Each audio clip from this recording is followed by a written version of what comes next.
diabete imwe muri izo cyangwa se afite nk'akabazo ka stroke ariko atari yafatwa ngo bigaragare ibyo ni icyekera ariko ntabwo nizo ubuvuzi afite nk'akabazo ka stroke ariko itari yakagaragaye imushyire hasi noneho yakwishora muri biriya bikorwa wa mugani wanyu kuko nagakoresha imbaraga nyinshi kandi atazifite umubiri we utazifite nje niko nkeka bara abantu babaganga bapima n'ubwonko riga buriya ahubwo 110% n'ubwonko umwana mwiza rwose arakina mutoya ahubwo uziko bura yarabaye pastor yaramaze igihe usaba pastor kuko usabwa Imana muvugize depere yarusabwa Imana niwe mwimize ariko namungu yarabikoraga ahubwo ngo yaramwimitse ariko yarere namuhagaritse niwe mwimize nyine yamwimitse amubona n'ibiza nyuma amubonye bibi aramuhagarika kandi cyo kirumvikana usabwa Imana ngo nuvuye ngo bari gupfa gukina aradepere uko ubonye nibi ngo yivi na yivi ngo anamenye ngo wakoze no ku cyumwe cy'umuyayi mariza kwenda ahita kunyuma y'itorero amenye ngo mwasomanye bwo byari bindi amenye ngo baturo yazimye ari 5 we yawe yashakaga ibintu bigenda ku murongo bizima bisa n'uwari bisa n'agakiza byitirirwa Yesu bikari by'ukuri koko ngo niko yakoraga urumva niwe wamwibitse ahubwo akantu kanambabaje disi ngo ntago yari yarabyaye ko kambabaje byashobora kuyashaka umwana ubwo oya hariya ntago ari kumugurana ntago waba ushaka umwana wamushakira mu rukundo mukundanye mu bundi buryo ntago byo wabo urya uti ibyo ntibikubabaze kuko inkota yica umuntu irindiriye undi ntago bahita bayijugunya bisobanura ngo ibyabaye kuri umwe byaba no ku wundi uvuga uziga no kwebya kuba nanjye byambaho bese ndacyari mu isi ndacyari umuntu cyamenye amaraso inkota yishe uwo muntu ugiye kumara inkota byashoboka simbiharanira simbipiganira sintego yanjye ariko nuwo ntiyanditse muri agenda ngo azagwaye kuko inkota ry'umuntu irindira uyindi urusheho gukomeza urugamba umvaho tubwira twebwe aha tureba nje nawe tukiriho turusheho gukomeza urugamba kuko inkota yishuwo iraharira cyabitse noneho ngo urugwane n'umudugudu turwane n'abadayimoni n'imbaraga z'umwijima n'ubusabanya natwe bwatwitugatuje turwane kandi tubutsinde ariko atasi kandi nawe umurindishe umbaze utagamije ko muri Shalom Studio Limited tubafatira amajwi amashusho n'amafoto mu buryo bwa kinyamwuga ibirori byose naho byabereye hose mu ntara zose zigize u Rwanda turahagera mwaduhamagara kuri 0785 cyangwa mukatwandikira kuri WhatsApp ndetse na email murakoze. In Shalom Studio Limited, we make them sounds, pictures and photos in the form of profession. Everything and wherever it happened in all the provinces of Rwanda, we arrive. Contact us on WhatsApp or on our email. Thanks. Akunzi ba Shalom TV 105 tubashuje mu izina rya Yesu Kristo tubifuje amahoro y'Imana isumba byose nge muri kumva Honeste ntirenganye n'amazina yanjye ndabakunda kandi nzi neza ko namwe mu nkunda mugira amahoro mugubwa neza mu mwami wacu Yesu Kristo. Reka dusuze budukurikira bari mu mpande enye z'igihugu cy'u Rwanda tutibagiwe n'umujyi wa Kigali urimo hagati n'intara ya gatatu diaspora nayo ni intara dukunda twemera ukivana ikirenge mu Rwanda ugeze mu ntara ya gatatu bawaye mu diaspora ya gatatu cyangwa ya gatandatu ukivana ikirenge ku butaka bw'u Rwanda ukagikoza ntigatuna ucyashyambutsa gato gusa wageze mu ntara ya gatandatu ntago ari ngombwa indege ntago ari ngombwa ngo wateze ngo wageze ngo mu Burayi ngo USA yisijyo ya ugikoze ikirenge ku Kanyaru ukambuka gato Igoma ukambuka gato Kirundo wawe mu diaspora byarangiye buriye n'abarundi barwa mu Burayi natwarwa nk'aba diaspora ko mu Rwanda iyo umurundi avuye mu Burundi aje mu Rwanda baje mu mahanga abagiye mu mahanga ariko mu Kinyarwanda baracyumva nkuko natwe twumva icyongereza tuba twabaye abongereza Wera mu diaspora iyo cyangwa. twumva igifaransa tukanakivuga tuba twari abafaransa baracyumva ariko n'abarundi kandi bavuga ikirundi. Reka no tosuzira abacyumva. Turabonekeye cyane ahubwo tubatahije ubwo cyane cyane cyane. Mu Kirundo ntabwo bakoresha ca ni Kirundo bisanzwe ngira ngo. Kirundo bisanzwe. Ni Kirundo. N'ahandi. Hano ku mupaka mu Bugesera. Ariko ni bande muziranye. Mu Burundi mara navuze ubutumwa mu itorero mu matorero aho menshi mu mujyi Bujumbura, amatorero yagize Église de Réveil rya Pastor bukuru ari Jaime nemeko kandi aracyahari. Michel wantemberezaga Bujumbura ubutumwa mu Ngozi mu Kayanza Maramvya narabugenze cyane Burundi. Murakoze cyane rero twumvishe umuntu cyangwa se no mushumba ni paseri avuga ngo ni gute umuntu ajya kuri social media akakoresha ikinyarwanda avuga ko abwira isi yose.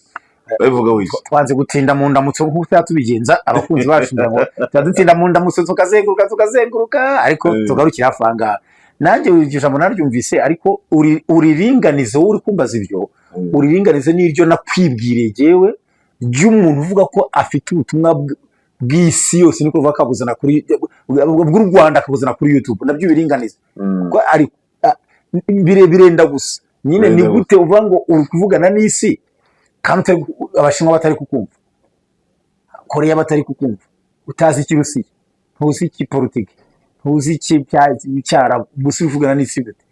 Ibyo ni biringanize nawe ukubwira ngo mfite ubutumwa bwa kanaka akabuzana kuri YouTube abuhaye nabo butareba. Ariko kandi birashoboka kubera ko AI yose gufata amagambo ukaya trouble umuntu usaba yabikoze ukacyumva. Uwo muntu nyine yabikoze ashyira muri ibyo uri ko ariko ushaka kumva ibyo wavuze arabikora bigakora. Oya utanga ubutumwa n'utanga mu ndimi zose kuko ashaka kubwira isi yose. Nge ntago ari ufite igihe cyo kuvuga ngo ndajya namenya njya kumva iki mbishakira ubutumwa bwanjye ndamenya buri ahubwo wowe ubufite buhindura mu rwanjye uvuga ngo ari kuvugana n'isi nabanze amenye ibihugu bigize isi buri gihugu avuga ururimi rwacyo. Nubwo hari ibihugu bivuga indimi nyinshi bavuge rumwe gusa kuko hari icyo bitaranga materineri ururimi avuga icyo gihugu rwanyarwo yiyaranja rumenye aruvugemo. Bire nanjye umuntu ntabwo mba nemeranya nawe ntabwo uri kubwira isi uri kubwira abakumva bake cyane ndetse hari amacumi tubona kwikirwa n'abantu benshi bagera no kuri miliyoni atari nk'iyanjye nawe itarebwa n'ibihumbi ariko nabamwumva babwira we yiva ngo ndi kuvugana n'isi abo muri kuvugana ntona bati nje ubu turi kuri kamera nje nawe nidushyiraho tumaze kugishyiraho kuri channel ntabwo uzana barakiriye isi niki isi ni ngo ndi kubwira isi ndi kuvuga isi yose iramurikiye isi se yagukurikira gute ubundi ryari n'ibintu zibiba byose kwizi nta bintu isi yose igikurikira ngo bishoboke cyakora byazarangira wenda nyuma y'imyaka igihugu cyose kibimenye ariko nta kintu nariya magare twari dufite wacu ubwo uriya ntabwo isi yose yari kwera ntabwo byashoboka. Hari ibihugu bitazi ko byanabaye birahari ku isi biri mu bindi bitazi biri kandi abanyoye magare baratutse mu isi yose mu bihugu ijana ngo cyane bitavuye mu muntu byinshi cyane bavuga ko ari 60 byaze 90 ariko kuri kampuzamahanga byo biri kohereza abantu kampuzamahanga iba ishinze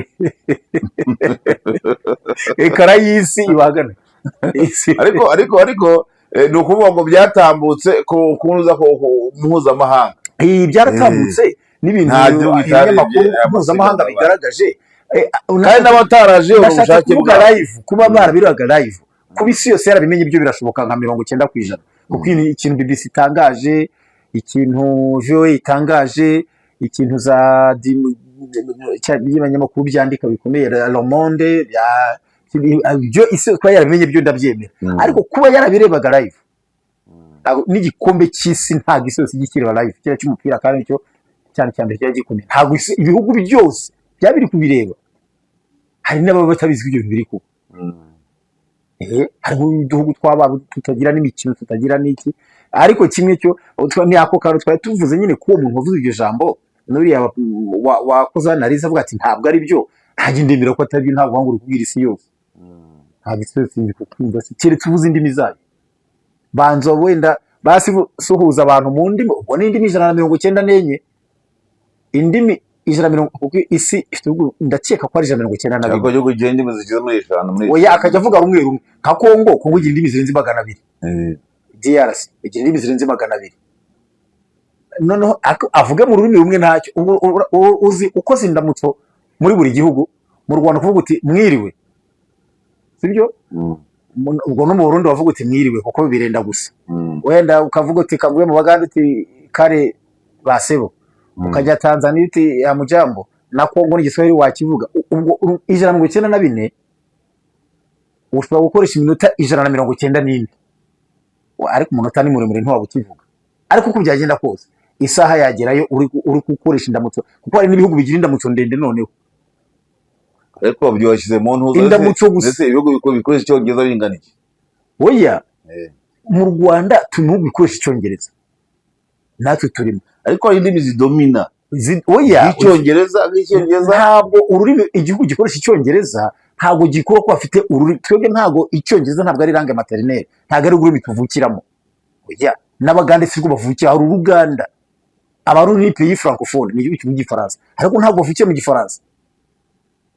Oya, ibihugu bikoresha icyongereza ku isi ni byinshi. Abarabu bavuga bikoresha icyongereza, ariko bafite ururimi rw'icyarabu. Abisirayeli bazi ariko bafite igiheburayo. Koreya bavuga icyo, ariko bafite ikinyakoreya, bafite n'ubwo. Ubwo icyo gihe rero uwo muntu wabyiyemeza yavuga, ninjye nanze urugero, wenda agasuhuza muri buri rurimi gusa, ko indamutso gusa. Muri Sudani, Afurika, ururimi rwaho langue maternelle, ururimi rwabo rw'ibanze bavukiramo n'uruhu, abasuhuza. Ethiopia basuhuza, hose agenda asuhuza, yamara isaha ari gusuhuza gusa. Ntabwo ni impamvu itamukundira rero. Nta muntu wavuga ngo ndi kuvugana n'isi. Oya, ni ijambo twanze yuvuga natwe abatwumva mwese. Ntabwo uzi kuko unavuga ngo abumva ururimi rw'ikinyarwanda, abatwumva, abadukurikiye, abumva ururimi turi kuvuga, n'abafite ababasemurira badukurikira bakatwumva tukabasuhuza. Ariko nkavuga ngo ibihugu byose uzi ko hari ibihugu utari wumva izina ryabyo. Uzi ko mu isi bavuze ngo igihugu cyitwa Barbados, uzi ko bakivuze nkikanga. Hari n'ikindi umukuru wacu w'igihugu cyacu aretse kujyamo, we ari no kukivuga byaraneze. Hari ibihugu tutari twumva n'amazina yabyo, bavuze ngo Barbados ndicuraniye iyo ku isi irahari. Ibihugu byo ni byinshi. Ariko reka twigarukire, ariko twari turi kubasuhuza. Reka tubabwire ngo bakore subscribe cyangwa sabone. Yes, hamwe na share na comment. Ibyo byombi ujye usaba, kuko uvuze ngo subscribe cyangwa sabone, umuntu ashaka kugira ngo ni utuntu arareba muri telefone akatumva agahitamo kamwe. Kandi sabone ni kukoresha igifaransa. Ibyo bisobanura uti ukoresha icyongereza kura subscribe, ukoresha igifaransa ni sabone, niko bahanditse. Ubivuze byombi, umuntu afite ururimi rwihariye ati se subscribe iri hehe, sabone iri akabireba.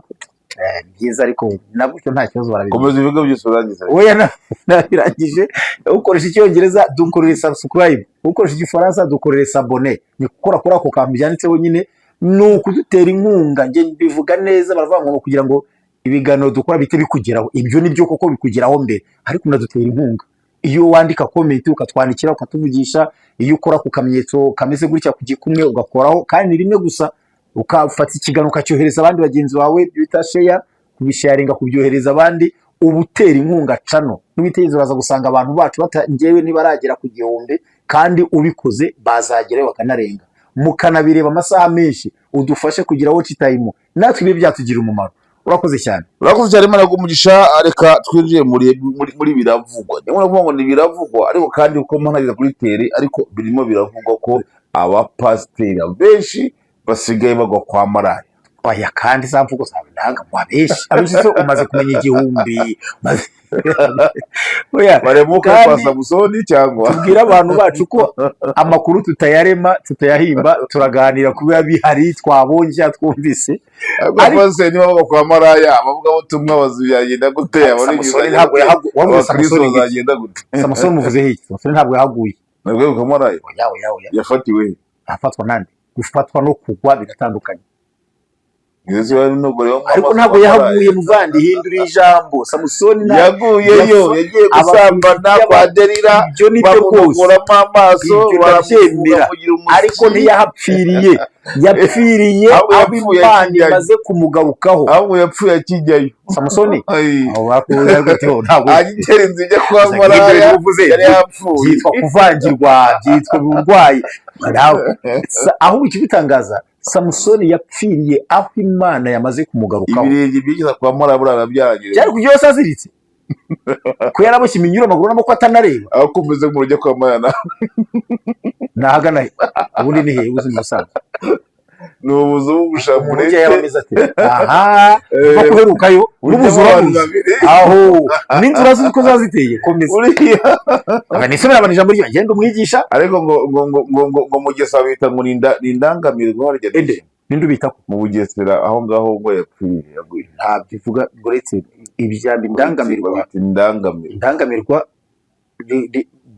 ariko nje nasaba ba bantu n'abashinzwe inteko ururimi n'umuco abantu bajye bazana imvugo z'ikinyarwanda indangamirwa ntibazaryite abakobwa bakora umurimo sinzi ariko indangamirwa ntabwo ari byo nanjye nawe turi indangamirwa reka uri indangamirwa ntabwo uyobora umudugudu neza turi indangamirwa uretse nkubwira indirimbo twaringegera reka tukayibyina kandi warayibyina ubu turi indangamirwa ijabo ryaduhaye ijambo intore ntiganya ntabwo wabibyinnye muri stade Amahoro muri stade garuka iyi mbyino yabyine muri stade Amahoro bivuze ngo abo bakora umwuga wo kwicuruza bashakira izina ribakwiriye nawe muri Abanyarwanda turi indangamirwa ntimunyumve nawe twabigiye muri stade Amahoro yuzuye abantu bambaye imipira y'imyeru bafite n'amadarapo y'igihugu turabyina we ubu turi indangamirwa ijabo ryaduhaye ijambo mbese turi indaye reka tubwire noneho leta izina bambura iryo jambo bambura iryo zina hanyumvise none twese tubaye indangamirwa kaba kabaye mu Barundi babita izina rikomeye mu Kirundi bitwa abadandaza amagara mu Kirundi umva urwo jambo ariko umuntu nkurikiye nabyumva ahita abireka yihane kwitwa umudandaza amagara ko noneho kwicuruza indaya byose ariko biriya navuga ijambo indaya yivuga indaya maraya cy'ikinyarwanda kiri muri bibiri kuko yanditswe cyane indaya bahora abaho maze nawe ni uretse nturi indaya wavuze ko utuzu twazo ngo uzi uko tungana kumwinjiramo muri babiri ufite ari indaya wowe mbese niba winjira niba uze kwivuga ibintu indaya wabivuze nk'ubizi wabivuze nk'ujyayo wavuze ko ari akazi k'agashamba ndetse ngo mwinjiremo muri babiri wowe none se ujyana indaya umugore ntabwo ari indaya abagore nibo ndaya abagore ntabwo ari indaya baraya se he baraya kuri bande uburaya bw'abagore ese niba nta ndaya umugore ibaho rero niba indaya y'umugore ibaho hari uwo bafatanya uburaya akada irenga igitsina gore nicyo cyitwa indaya abagabo ntabwo bitwa indaya isomera ijambo ry'Imana mwana ngenda umwigisha somera ijambo kuko nzi ibintu tugiye kuganira ndashaka kuzabanza gusoma ijambo kandi ntirenga urikurikire ibyo tuganira ukurikire igitabo cya kabiri cya Samweli igice 11 umurongo 25 haravuga ngo maze Dawidi abwira iyo ntumwa ati uzabwire Yowabu utya uti ibyo ntibikubabaze urumva ntirenga ibyo byabaye ntibikubabaze kuko inkota yica umuntu irindiriye undi munyumve ntege amatwi ijambo urusheho gukomeza urugamba ubu nanjye rirambwira urwane n'umudugudu utsinde kandi nawe umurindishe ibyo umbaza byose umurambo w'uyu muntu niba yapfuye koko wibuke bimwe wibuke byiza ntuwushyire mu muriro nawe umurindishe ijambo rinanira twebwe abanyamatora maze Dawidi abwira iyo ntumwa ati uzabwire Yowabu utya uti ibyo ntibikubabaze kuko inkota yica umuntu irindiriye undi ntabwo bahita bayijugunya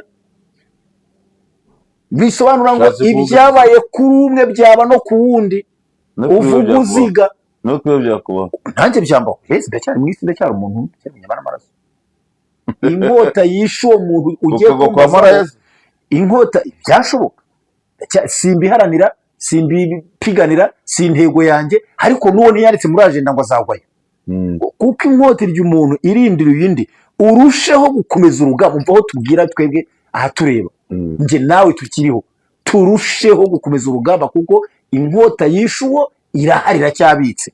Noneho ngo urwane n'umudugudu, turwane n'abadayimoni n'imbaraga z'umwijima n'ubusambanyi natwe ubwatwituga turwane kandi tubutsinde, ariko atasi kandi nawe umurindire, umbaze utagamije ko kwandagaza umuntu ngo nuko yapfuye, umbaze utagamije gusebya no kwita izina n'ibisa nabyo, umbaze uzi ko ari umuntu w'umugabo wari mugenzi wacu wanatuyoboye, nabyo byibuka ko yatuyoboye.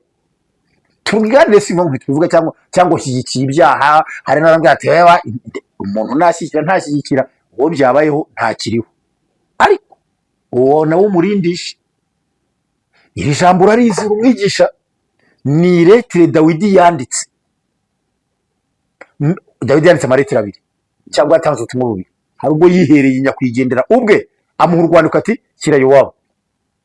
Ababizi iyi ni ya nkuru ya Dawidi na Uriya n'umugore wa Uriya, ni abantu batatu: umwami, umusirikare ku rugamba, umugore we mu amburefu.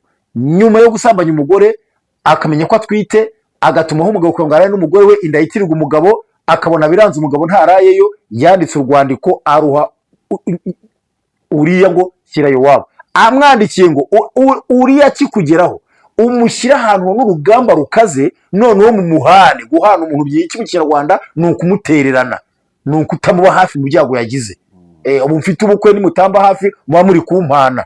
Guhera kuri ntirenganya uri kunyumva n'abadukurikiye, nimutamba hafi mu bukwe mfite, mu Barundi bavuga ko ari urubanza, muba muri kumpana. Guhana, gutererana. Mu mutererane umushyira ahantu hari abarashi, ariko akaba kagomba gucamo nakumaye, noneho bamurase apfa. Iyi ni iretire ya mbere yanditse, itwarwa na nyurukwicwa. Arayubaha ntibarwa y'umwami atacokoza, ayijyana mu cyubahiro, kumbe niyo kumwicisha. Iki gikorwa cyarabaye, Yowabu yumvira Dawidi, baramuhana arapfa. Intumwa zibwiye Dawidi ko yapfuye, atuma ubundi butumwa bwo dusomye hariya kuri Yowabu nanone, kuri Yowabu ubutumwa bubiri buvuga ku muntu umwe ariko butamuvugaho bimwe. Amutumaho ya gahunda wayikoze yatunganye, Yowabu yapfuye. Okay, ibyo ntibigutera ubwoba, ahubwo bikwigisha bana cyama. Amuzigisha muri misi nzasoma amagambo hano, ndumva ndi gufashwa ku bityo twari kuvuga. Yapfuye umurambo rona, ariko ntibigutera ubwoba, ahubwo biguhumure, bigukore ku maso, bigukureho igihu, urwane wibuka ko urupfu ry'umuntu rudahita rupfa, rutanahaga, ahubwo rwarya n'undi. Amazi umuntu arohamamo ntabwo uwo mugezi ukama n'undi yarohamamo. Ariko ijambo ni kujya ryumva gake gake. Ndikumva nje rikufasha ubutumwa buri ijambo inkota yica umuntu irindiriye bwabwirwaga Yowabu ko nagomba gupfa cyangwa se nawe yapfa. Iyi ntiyari ku rugamba se, abo barashe Uriya nawe bakurasa, natwe baturasa, mutsinzwe bagera urwane n'umudugudu utsinde, kuko naha bahagera. Bamaso uko ntanze Uriya nawe nagutanga bibaye ngombwa. Nubwo namutanze nawe nagutanga, n'undi namutanga, nabo muri kumwe. Yashizwe ngo urupfu rwisha abantu ntabwo ruba ruhaze ngo rurekere. Ntabwo Satani ishuka umuntu guhite yihana ikizwe itazashuka undi. Ntabwo uwagiye gusambana kwarangiye kuri we ngo birarangiye ku isi, ubusambanyi burarangiye. Ntabwo gupfa gutyo. Sinowe wa mbere twumvishe si wa kabiri si wa gatatu. Uyu ariko iki akantu nyamukuru amatora n'amadini batajya bakora, ni akantu yasoza avuga ngo umurindishe umurambo ntawishime hejuru. Ibyo unganiza ntutume twishima hejuru y'umurambo wa mugenzi wacu, ntaba ari kuganisha. Nawe umurindishe, mvuga ngo aracyamubona amagace nubwo yamugambaniye, nubwo yamusambanyirije umugore. Uyu mugore nyuma yaranamutunze, ni nawe babyaranye Salomo wamusimbiye ku ngoma. Aya makuru wari uyazi? Yes, kuko umwigisha urayazi. Nubwo yapfuye, nubwo ari umurambo, nubwo ari njye umwishe, mumurindishe. Abisha ntibatwara umurambo. Twebwe rero mu matoro n'amadini ikintu njya nenga, ntabwo tujya turinda imirambo yacu, turayanariza, turayisakuriza. Ndavuga imirambo yo mu mwuka, simvuga uyu nguyu wapfuye, kuko umurambo wapfuye ntabwo wari uwacu. Mu matoro twebwe imirambo yo mu mwuka niyo abakoze icyaha nk'iki, niyo abafatiweyo kera abantu bagihagarika ngo twamuciye twamuzima y'itorero, abantu bakamwanga, bakamubona nka ruharwa, ntihagire umusoro. Ntabwo tuzi kurindisha imirambo yacu.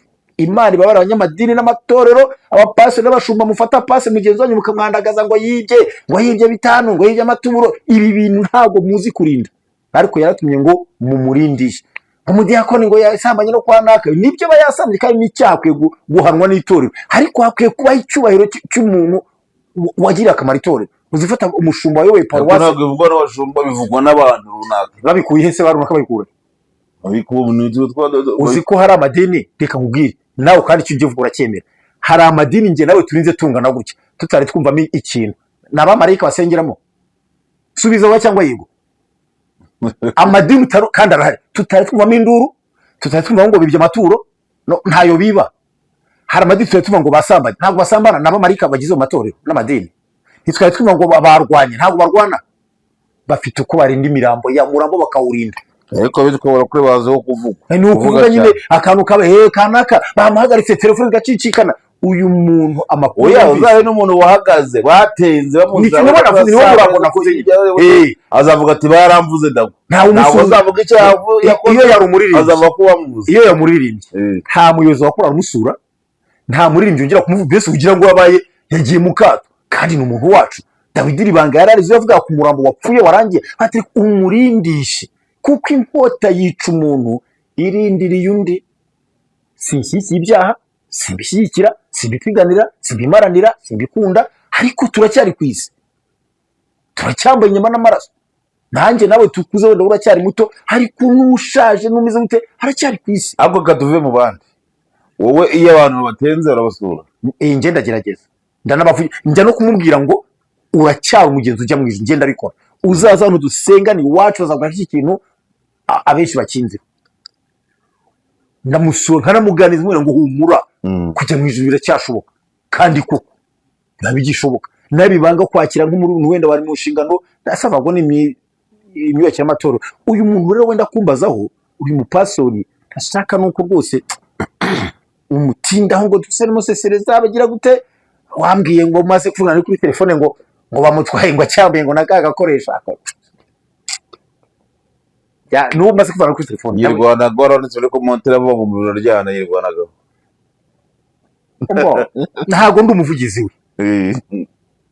Erezuma ko atikiri no kwisi, ntiyanumye kumuvugira. Ndavuga nk'umuntu uganira ku biro nyine, uwo tuvuye kuri telefone yambwira ngo yaracyambaye ngo nakagakoresha ngo ko kwirwana we. Yari yanakibutse, byari byiza. Nuko birangiye n'ibyo ati Nyagatare nabyo bimwishe, n'icyamwishe kiramenywa n'abaganga. Pastori wayoboye turere mu itoro ryacu rya DP, yayoboye mu turere. Ibyo si gitangaza rero, ntabwo leta bidi ko ari umwami yayoboraga iki. Kandi ntabwo dutanga urugero ku bakoze ibyaha tubashima, ahubwo abantu bose banyumvire mu ijambo nasomye. Inkota ry'umuntu irindiriye undi, yica umuntu irindiriye undi, ngo kandi nawe urwane. Ntirenganya njye nawe turasabwa kurwana kigabo. Uzi ijambo Imana abwiye Kayini, ibyaha byitugatugira ariko ntibikira kurugi, ni kurugi rw'umutima wawe cyangwa kubyifuza, ariko utegetswe. Haleluya, shimye ko unabaye urugi, ariko utegetswe kubinesha. Nanjye nawe ibyaha biri kwitugatugira kurugi. Ibyo pastori byamubayeho biri kwituga, nitwe bisigarishe, twe tugihari, we ntabwo ahari. Ariko dutegetswe kubinesha. Kubinesha ni iki? Nuko turwana. Uribuka urwana intambara nziza, Kristo n'imbaraga zawe, fata ubugingo aguhaye ngo buguheshe ibyishimo. Fata ubugingo aguhaye ngo buguheshe ibyishimo. Wabatinyutse ibyago byose, ntazakurikire Mwami Yesu, uwo ntacyamurekesha iyo migambi ye yo guca mu nzira. Wabatinyutse ibyago akanyuramo. Yambwiye ngo urwane. Muri make rero uzi ko nanjye gufashwa, njye muri ra jambo mvuga ngiye kwiruka cyane. Urwane nawe, rirambwira ngo witinda kuri Rwigema, hari irindi ndera, witinda kuri Rwigema wavuye mu isi, ahubwo wowe urwane, urumva neza, wowe urwane ucyambara umwambaro w'urugamba ye kwiyata nk'ukuyemo atabarutse. Rero ndarikunda cyane rya jambo narimenye muri 80 na harisomye ngo ucyambara umwambaro w'intambara ngo atabare ye kwiyata nk'uyikuramo atabarutse. Ubwo rero ntabwo twatinda kuri bigema donasiyone byageze gutya byageze yapfiriye, ahubwo turwane twebwe, urugamba ruri imbere yacu ruri mu mahina, turwane. Urumva abantu bari vuga ngo yewe turere hiya tuyogire mu itoro, ngira ngo hari wavuze ko yewe Nyagatare bari baragwamagana, ariko ngenda namuzi no kwisura ndamuzi, ndamuzi rwose ndamuzi. Mbona Nyabihu yarayiyoboye turere tundi ahubwo ngenda nzi ko bibe na Bugesera, ariko sava. Ubwo rero ese Satani amuresheje ijambo, Satani yarazi Yesu, sibyo buriya yaramuzi Satani na Yesu baraziranye babanye mu ijuru cyane. Yibeshye gusa ko ubwo yaciye mu nda ya Mariya yabaye umuntu usanzwe, niyo Satani yibeshye gusa. Yonye ko yaciye mu nda ya Mariya akaba uruhinja, akonka, agakambakamba, agafasha se kubaza, akarya ibiryo capate akarya. Satani yibeshye ko atakiri izambaraga zo mu ijuru, aramwegera amubwira ngo ariko wakoze ibi n'ibi inshuro 3 ngo mujyana handi ngo wakoze ibi n'ibi. Kuko yambwira ngiye ngo ukora ibi n'ibi ntabwo ari ikintu cyiza, ko yambwira pastor ngo jya kwa maraya. Hano tuzi no guca imanza twihuse, rero yari ibintu njya ntinya buriya. Yes, nyande finisa kuko abo ushaka kumweza no pastor singe weza sinananduza, sindi Satani sinzi ko mushaka kumweza. Umva ibyo mvuga turi kuganira, wowe utavuga ngo biravugwa nyine biravuga ko buriya yarimbutse kuko yapfiriye kwa maraya. Aho niho nshatse kuvuga rero, wivuga ngo yarimbutse, nta muntu uzi kuko twebwe tuzi, cyakora tuzi aba bakwizera, dore mu Rwanda tuzi kuvuga. Ntabwo uzi ko bavuze bati buriya Kiboge yarimbutse. Pastor Kiboge twamuganiriyeho, simugaruye murantunga. Uribwira ko urugendo rwo kuva mu nzi we ambulance imujyana kwa muganga, aho hantu hari iki nk'umukristo w'Imana, aho hantu hitondere. Ese bivuze rero ngo yaguye n'urugero ndi gutanga, ariko ko bavuga ko no yarimbutse, ariko nayo kandi nta bicirika akoze. Twigana ibyo ibingana natwe, twere guca urubanza kwa rubasha, ni kumwe yavuze. Tuvuge ibingana natwe, tuvuge kujya mu isoko Nyarugenge kuko twajyayo, tuvuge kujya hepfo, ariko kujya mu ijuru na nyiri ijuru uriya gitifu w'ijuru, uriya uyobora kariya karere niba kangana n'umurenge niba ari iki, uriya uyobora iriya juru niwe uzi uko ajyana y'abantu n'uko atabajyanayo. Nta muntu uzi uyu pasori yagize ikibazo mu mwanya ungana ute, ese yaba yarahise apfa buri sikoma ngo pa ahita apfa. Haba hari akantu ko kugira imbaraga nke akumva arimo ararembera ukuntu, ntabwo tubizi, ntabyo nge simweza, ariko sinanamushinja. Urumva neza, singe wemeze bajya mu ijuru gukora cya gikorwa kugeza igihe upfiriye, ariko icyo gikorwa kandi si wa kabiri bagwa muri iki gikorwa. Abo ariko ntirenganya, ntabwo nta muntu uzi niba bagwa mu gikorwa nyirizina. Niba umuntu akora igikorwa mpaka apfuye agapfira ku mugore, nta muntu ubihamya. Hari igihe baba bagikorana bakagisoza, wenda yaryama kumva ari kunanirwa, kumva ari kurembera, wenda agapfa.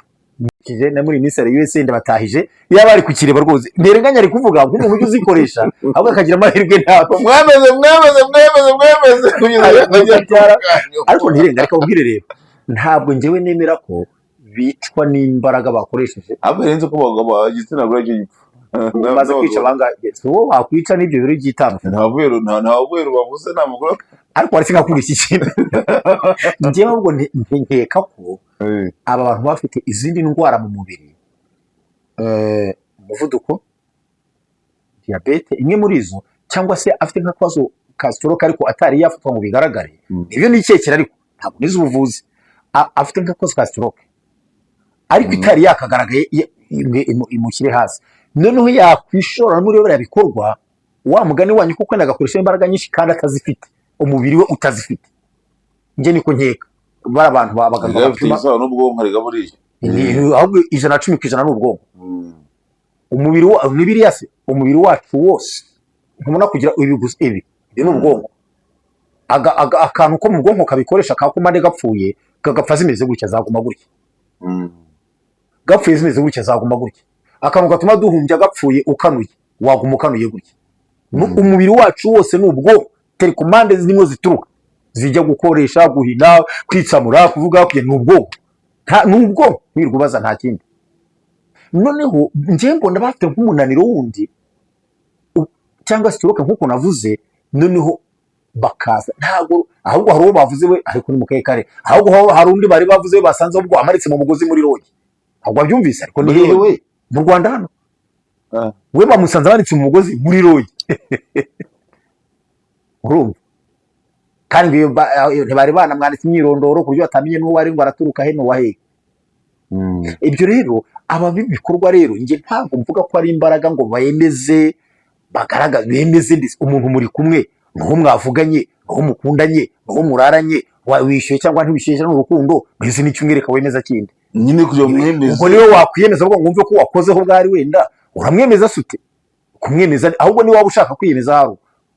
Wenda tuvuge nk'umuntu ari ibiryo byinshi kuvuga ati ndabijya ibijye mu ibinyama byose, keretse ari urwo rugero wenda ahubwo ari wowe ushaka kwiyemeza no kumva ko wishimye wenda wagaruje nawe watanze hari, aho uremeza umuntu uri kwese uramwemeza gute? Yakubwise ko akeneye kwemezwa ariko tuyoboye byabyigisha ngo arakora 5 ngamakore ngo 3 ngo ariko ngo ari n'abapolisi. Uwo waguze muravugana mwavugiye ko ukora ingahe? Uwo waguze ngo shaka kurenza wose, uwo waguze se uza akeneye ingahe? Uwo mwavuganye by'urukundo gusa mwishimanye wakeneye ingahe?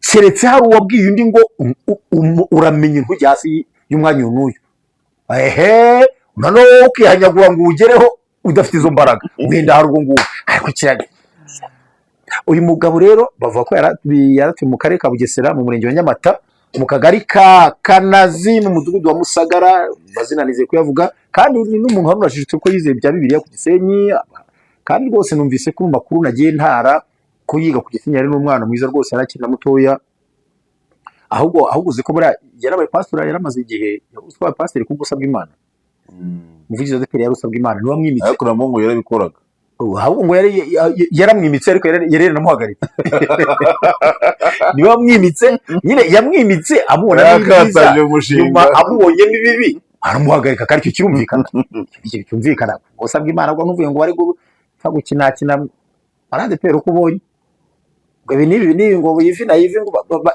anamenye ngo wakoze no ku cyumwe cy'umuyayi mariza kwenda ahita nyuma y'itorero, amenye ngo mwasomanye bwo byari bindi, amenye ngo baturo yazimye ari 5 we yawe yashakaga ibintu bigenda ku murongo bizima bisa n'uwari bisa n'agakiza byitirirwa Yesu bikari by'ukuri koko we niko yakoraga. Urumva niwe wamwibitse, ahubwo akantu kanambabaje disi ngo ntago yari yarabyaye ko kambabaje.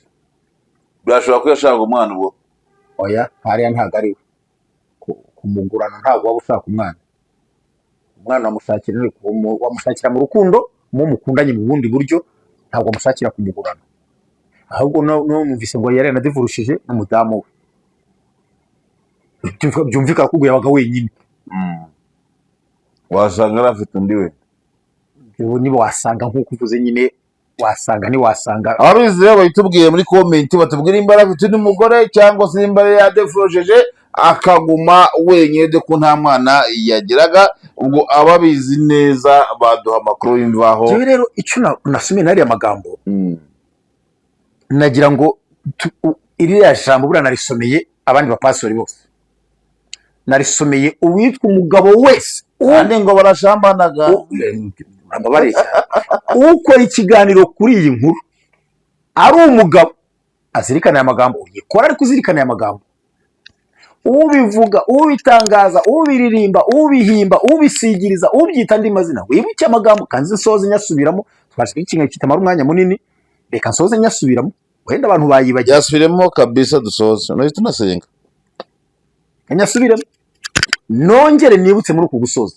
Ngiye nkunda Bibiliya, nkunda ijambo ry'Imana niryo rihatse byose, ibyo twifuza byose Bibiliya bigira. Ni igitabo cya 2 cya Samweli ibice 11 umurongo wa 25, ni ijambo, ni ubutumwa bwa kabiri umwami Dawidi yongeye gutuma kuri Yowabu ubutumwa bwa mbere bwajyanywe na Uriya ubwe, ariko hari ubumwicisha busaba ko bamushyiraho apfa vuba, birakunda birakorwa, arapfa. Amakuru ageze kuri Dawidi ko Uriya yapfuye, atuma ubundi butumwa kuri Yowabu, aramubwira ngo, maze abwira iyo ntumwa ati, uzabwire Yowabu utya uti, ibyo ntibikubabaze, mwese ntibibababaze, byabaye byarangiye, mutuze, ntibikubabaze, kuko inkota yica umuntu irindiriye undi. Bisobanura ngo urupfu yapfuye ntaho rwagiye, ruracyahari. Inkota imwishe, Satani aracyegetse ahantu mu nguni, itegereje Uriya. Ariko hari inama tugirwa ngo nuko urushaho gukomeza urugamba. Haleluya,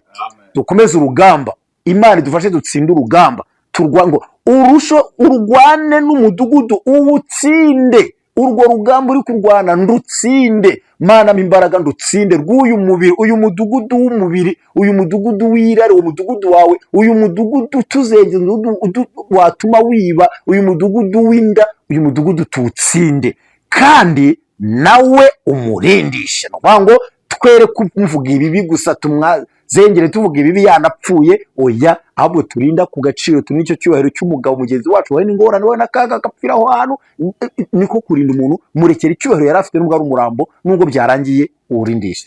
Imana ibahe umugisha, Imana ibashoboze mutsinde urugamba. Yemwe bari kurwana, twese turi ku rugamba, turi kurwana kandi bitwicisha biragwiriye, ariko Imana muhumure, Imana itubereye maso. Kristo ni imbaraga zacu, rwana intambara nziza, Kristo aba imbaraga zawe, Kristo na imbaraga zacu turanesha. Nugira imbaraga zindi zitari Kristo uzaneshwa, nugira imbaraga zindi zitari Kristo uzaneshwa. Kristo aba imbaraga zacu, ibendera twahawe n'umusaraba.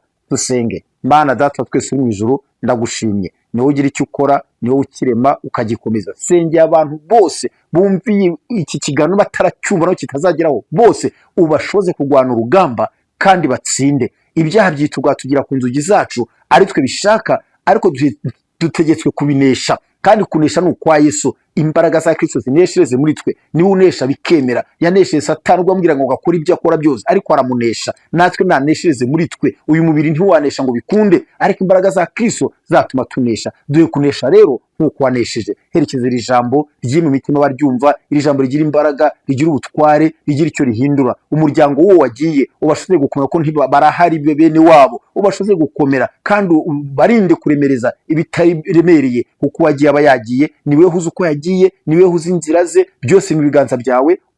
Mwami Imana ushimwe muri byose, nuko natwe dufashe kuba maso no kurinda ibisige bigiye gupfa. Urakoze kudushoza kubera amaso byose, kandi mwami iki kiganiro cyo kigira umugisha kuba cyumva, mu izina rya Yesu Kristo Umwami wacu, amen. Murakoze.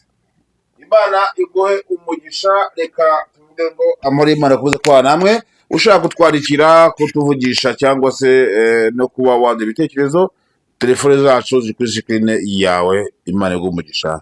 Shalom. Murakoze.